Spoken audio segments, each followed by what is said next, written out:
নমস্কার বন্ধুরা, আজকে আমরা আলোচনা করব উইন্ডোজ ল্যাপটপ ভার্সেস ম্যাকবুক, কোনটা বেশি ভালো। প্রথমেই আসে দামের কথা।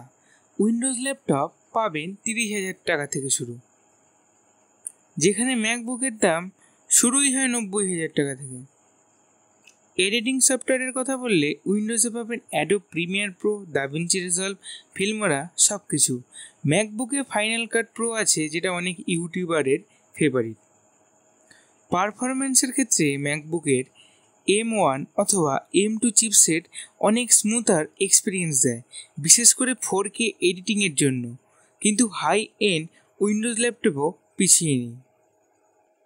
ম্যাকবুক এয়ার অসম্ভব লাইটওয়েট এবং পোর্টেবল, যেখানে উইন্ডোজের মধ্যে অ্যাসুস জেনবুক এর মতো লাইটওয়েট অপশন আছে। গেমিংয়ের কথা ভাবলে উইন্ডোজ ল্যাপটপে শুধু গেম খেলতে পারবেন, ম্যাকবুকে গেমিং অপশন খুবই লিমিটেড। তাহলে কোনটা কিনবেন? বাজেট কম হলে উইন্ডোজ ল্যাপটপ নিন, আর যদি বাজেট থাকে এবং শুধুমাত্র কন্টেন্ট ক্রিয়েশনের জন্য চান তাহলে ম্যাকবুক নিতে পারেন।